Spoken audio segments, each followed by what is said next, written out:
ओम साई राम, जय साई राम, साईं भक्ति से मैं साईं श्रुति। आप सभी का बहुत-बहुत आभार साईं भक्ति और साईं श्रुति को प्यार देने के लिए।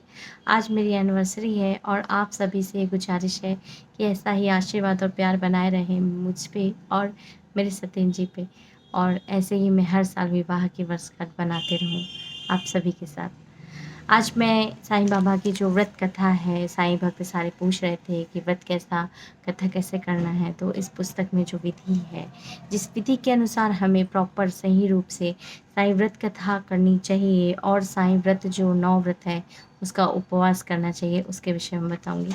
ऐसे तो बाबा का जो व्रत के लिए, बाबा के लिए कोई भी विशेष नियम की आवश्यकता नहीं है, चाहे वो मेडिटेशन के लिए हो, चाहे व्रत के लिए हो या अन्य किसी के लिए, क्योंकि पापा को सिर्फ आपके भाव और प्यार से मतलब है और कुछ चीज़ से नहीं। लेकिन जैसे कि हम बाबा के लिए कुछ करते हैं, अपना समर्पण करते हैं, कुछ त्याग करते हैं, तो हमारे बाबा हमको ज़्यादा प्यार करते हैं। तो उसके लिए क्या होता है कि लोग जो हैं इसका साईं जो व्रत कथा है और व्रत करते हैं, और इसका उनके जीवन में चमत्कार भी उन्हें हुए हैं। जब वे श्रद्धा और विश्वास के भाव से करते हैं तो लोगों के जीवन में चमत्कार होते हैं। तो आपको कैसे ये व्रत करना है उसकी सही विधि बता रही हूँ कि गुरुवार के दिन आप सुबेरे और शाम दोनों दिन स्वच्छ जो है साफ वस्त्र पहने, और बाबा को जो है, बाबा को पूर्व, जब भी आप पूजा करेंगे तो पूर्व दिशा की ओर करेंगे। एक पटा बिछा ले, पटा के ऊपर कपड़े रख ले, कपड़े में बाबा को स्थापित कर दें। और ऐसा कर सकते हैं, अगर आपके पास स्पेस नहीं है तो आप नीचे इस बाबा को स्थापित कर सकते हैं, और अगर चाहें तो मंदिर में भी बाबा की आप रख के पूजा कर सकते हैं। प्रणाम करें, बाबा को धूप दीप अगरबत्ती फल फूल नैवेद्य जो है वो सब अर्पण करें। और मुझे बहुत अच्छे तरीके से याद है कि जब मैं जब छोटी थी, मेरे पापा का एक समय के बाद जो है आँख जो है वो काम नहीं करता था। मतलब कि ये बोल सकते हैं कि मेरे पापा जो है उनकी आँखों की रोशनी बहुत मंद हो गई थी। तो उनको क्या पूजा करते समय दिखता नहीं था कि सामने कौन से भगवान है क्या। मेरे पापा ना देवी भक्त थे, तो वो नवग्रह और सारी चीज़ों की पूजा करते थे 9 दिन। तो मुझे बोलते थे आप बेटा श्रुति शुट्टू जो है पूजा करो, और ये बोलते थे कि ऐसे गिनाते थे, ऐसे धूप दीप नैवेद्य जलपान आरती। धूप, सबसे पहले आपको धूप करना है, फिर दीप करना है, फिर नैवेद्य चढ़ाना है। नैवेद्य मतलब जो भी आप बाबा के लिए खाने के लिए रखे हैं, और फिर नैवेद्य के बाद फिर आरती करना है। तो ये जो है इस चीज़ से आपको बस बाबा का पूजा करना है, पूजा अर्चन करना है। अब आपकी जो मनोकामना है उसके लिए आप कोई भी एक सफ़ेद कपड़े को हल्दी में डुबा लीजिए, और हल्दी में डुबाने के बाद उसमें एक सिक्का रख लीजिए, और सिक्का को रखने के बाद उसमें आप गांठ बांध लें, और गांठ बांधने के बाद बाबा के पास रखते हुए आपकी जो भी मनोकामना है वो मनोकामना कह दीजिए, और मनोकामना के साथ साथ ही संकल्प भी ले लीजिए कि बाबा हम 7 दिन करेंगे, 5 दिन करेंगे, है ना। कम से कम 5 दिन तो होना चाहिए, नहीं हो पा रहा है तो भी आप 3 दिन में कर सकते हो। मैं बोली ना, बाबा के लिए कुछ करना है इस भाव से कीजिए। बाबा कभी ये नहीं कहेंगे कि आप बिल्कुल भूखे प्यासे रहें और बिल्कुल खाली पेट रह के पूजा करें, ना, बाबा कभी नहीं कहते ऐसा। तो आप चाहें तो दोपहर के समय आप बिल्कुल साबूदाना ले सकते हैं, आलू ले सकते हैं, आप फल ले सकते हैं, रात के समय एक टाइम भोजन भी कर सकते हैं। बाबा ने कभी भूखा रहने को नहीं कहा है, इस चीज़ का सदैव ध्यान रखें।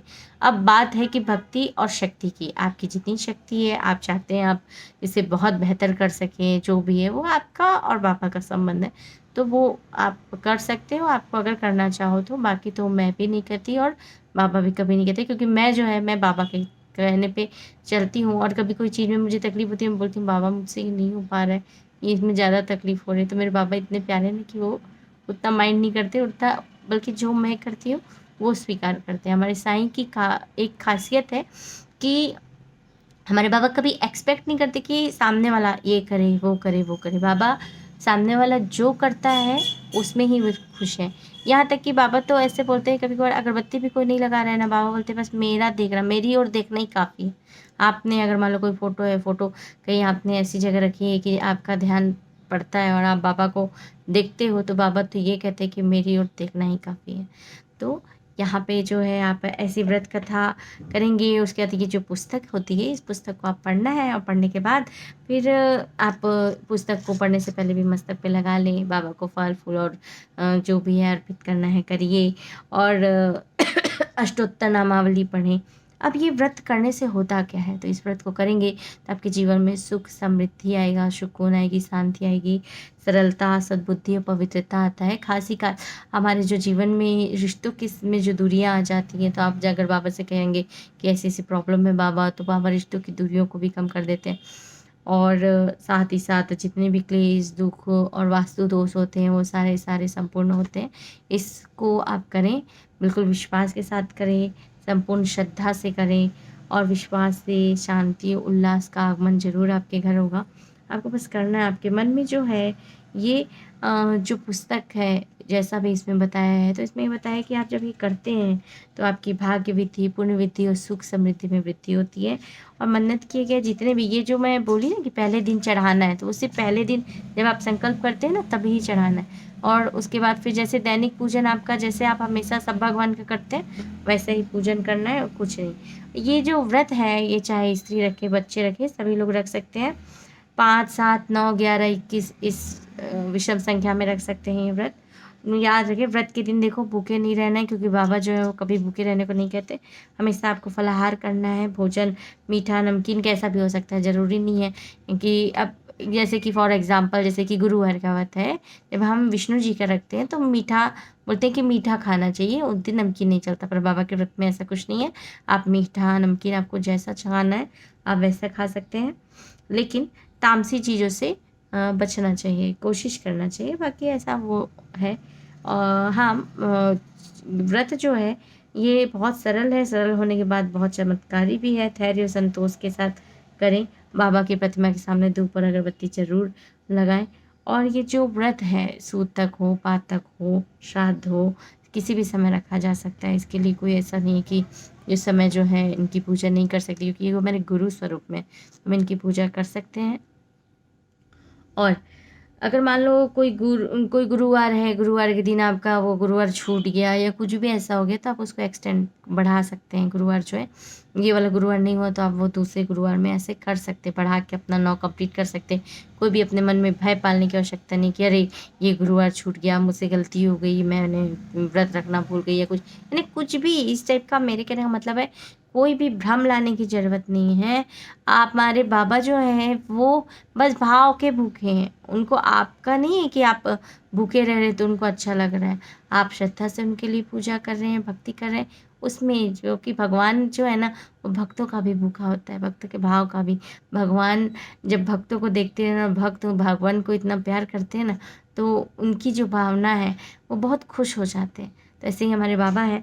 आप बिल्कुल भी जितने व्रत का जो संकल्प किया है, उतना संकल्प को पूरा करने के बाद लास्ट दिन जो है उद्यापन करना चाहिए। उद्यापन के समय आप सभी को प्रसाद बांटें। अगर मान लो प्रसाद बांटना कठिन हो गया है, ऊपर चिड़िया लोगों को दाना दें, जल दें, ये तो आपको नियमित रूप से करना ही चाहिए, क्योंकि आप बाबा के भक्त हैं। लेकिन मान लीजिए उद्यापन के दिन तो ज़रूर करना चाहिए। और सारे सारे में मैं आपको ये बता रही थी कि कई लोग जो होते हैं ना, पुस्तकें जो है बांटते हैं। अब कई लोग क्या होता है कि चाहे वो साईं भक्त नहीं है, और कई साईं भक्त होने के बावजूद पुस्तक नहीं लेंगे कि ये पुस्तक लेंगे तो हमको भी ये नियम का पालन करना पड़ेगा, 9 लोगों को बाँटना पड़ेगा, इतने लोगों को ये वो करना पड़ेगा, तो ऐसा कुछ नहीं है। पुस्तक चाहे आप 3 रखें, 1 रखें, 2 रखें, कुछ भी नहीं है। आपको जिसको देना है आप दे सकते हैं। अगर आपके पास कोई व्यक्ति नहीं है देने का, तो आप जितनी भी आपकी सामर्थ्यता, ऐ नहीं बोलता है पुस्तक 5 ही दो, 10 ही दो, पर 21 ही दो, ऐसा नहीं। आपकी जितनी सामर्थ्यता, आपको लगता है कि अभी आपको 1 पुस्तक बाँटनी है, 2 पुस्तक बाँटनी है, आपके पास इतना ही साधन है, आप उतना लीजिए, जाइए मंदिर में रख दीजिए। अगर कोई ना हो आपको देने के लिए, तो कि आपसे कोई नहीं ले रहा है, तो मंदिर में रख लो। ज़रूरी नहीं है कि आप ज़्यादा पुस्तकें बाँटेंगे, आप नियमित कम से कम संख्या में आप पुस्तक रखें और वहाँ मंदिर में बाबा की पूजा करें। और आप विश्वास रखें, जो आपकी वो पुस्तक है, बाबा पहले से डिसाइड कर देते हैं, सब प्लानिंग रहती है। हाँ, ये जो बच्चा है मेरा ये उपवास रखेगा, इस दिन आएगा मंदिर, ये वाली पुस्तक आएगी, फिर ये दूसरा बच्चा जो है ये पुस्तक पाएगा। ये ऐसी प्लानिंग इसलिए होती है, जैसे ये वीडियो जिस भी भक्तों के पास जाएगा, तो बाबा की प्लानिंग रहती है। हाँ, ये बच्चा है, ये भक्त है, यही भक्त ये वीडियो देखेगा। और यानी कि सबका इंटरलिंक करना, सबका बनाना, ये सारे हमारे बाबा का बहुत ऐसा काम है। तो बिल्कुल निश्चिंत हो जाइए, ये मन में दृढ़ विश्वास और श्रद्धा के साथ कि आपकी मनोकामना अवश्य पूरी होगी और बाबा जो है वह अनुभूति कीजिए बाबा की, बाबा के एक्सपीरियंस को महसूस करें और आपकी जो नवव्रत विधि है, जो है ये पुस्तक जो है और आपकी चाहे आप 5 व्रत रखें, 3 व्रत रखें, 9 व्रत रखें, 21 व्रत रखें, मैं आपको पहले बता रही हूँ। क्या होता है कि संख्या बेस्ड नहीं होता है, भाव। तो 9 जो है, अब 9 क्यों प्रचलित है? क्योंकि 9 जो अंक है वो बाबा को बहुत पसंद था। इसलिए 9 अंक जो है, बाबा का 9 व्रत जो है वो सबसे प्रिय व्रत माना जाता है ना? तो इसीलिए आप बिल्कुल इस चीज़ को कीजिए और साईं भक्ति कोटेशंस अगर आपको पसंद आते हैं तो कृपया सब्सक्राइब, लाइक और शेयर करें। डिस्क्रिप्शन लिंक में मेरा नंबर दिया है, तो अगर आपको कोई भी दिक्कत होती है तो बिल्कुल आप पढ़ सकते हैं और जो भी प्रश्न पूछना है आप उसमें व्हाट्सएप के द्वारा भी पूछ सकते हैं। और साईं भक्ति साईं श्रुति में हर रोज़ सोमवार से लेके शुक्रवार तक 5 दिन जो है वो मेडिटेशन किया जाता है 5:45 से 6:30 तक। तो और हर गुरुवार रात 10 बजे से लेके साईं सचेत का लाइव सामूहिक पारायण किया जाता है। तो पारायण कीजिए और साईं ज्ञानेश्वरी और साईं सचेत जो पुस्तक है वो महीने में 1 बार जो है वो चिट के माध्यम से निकलेगी और वो हर एक साईं भक्त के घर पहुँचेगी, जिनको बाबा डिसाइड करेंगे। लेकिन ये बिल्कुल कमिटमेंट है कि सभी के घर पक पहुँचेगी। पर कब पहुँचने वाली है, वो तो वो स्लिप में जब आपका नाम आएगा और बाबा जो है जब आपको डिसाइड करेंगे तो ही आपके घर पहुँचेगी। तो आप बिल्कुल कनेक्ट रहिए, डिस्क्रिप्शन लिंक में नंबर है, आप वहाँ पे जाइए और उसमें व्हाट्सएप के माध्यम से भी बता सकते हैं, हाँ, ये पुस्तक ही ऐसा-वैसा जो भी आपको जो भी प्रॉब्लम हो बता सकते हैं। और सब्सक्राइब कीजिए, लाइक कीजिए और साथ ही साथ आपको कोई भी दिक्कत आती है मेडिटेशन करने में, तो बिल्कुल आप मेरा जो नंबर है आप उसमें मुझे व्हाट्सएप करके उसे बता सकते हैं और बाबा से संबंधित जो भी चीज़ें पूछना है, क्या चीज़ करना है, तो आप जैसे जो प्रश्न करेंगे, तो मैं उस आधार पर वीडियो बना के आप लोगों को जानकारी देती रहूँगी। तो आपकी प्यारी और मुझे बहुत खुशी होता है जब मैं आप सभी लोगों से बात करती हूँ। जीवन में एक उद्देश्य सा मिल गया है और हमारे जो बाबा हैं, बाबा ने जो 2019 के बाद से मेरी लाइफ में जो मिरेकल किए हैं कि बाबा के विभूति आ जाना, बाबा के शिवलिंग के रूप में दर्शन देना और बाबा का ऐसे भी दर्शन, बहुत सारी चीज़ें बाबा की लाइफ में मेरी होती गई और मेरी लाइफ जो है मैं एक श्रुति से साईं श्रुति कैसे बनती गई, चेंज होती गई और जो मेरे मन में सुकून और शांति बाबा ने प्रदान की है, मैं चाहती हूँ कि वो सुकून और शांति हर एक साईं भक्तों के पास पहुँचनी चाहिए, क्योंकि बाबा जो हैं वो है, अभी भी हैं, आपको उनको महसूस करना है। आप जिस दिन उनको मन से महसूस करें ना, उस दिन बाबा स्वयं आपको अनुभव देने लगेंगे, अनुभूति देने लगेंगे।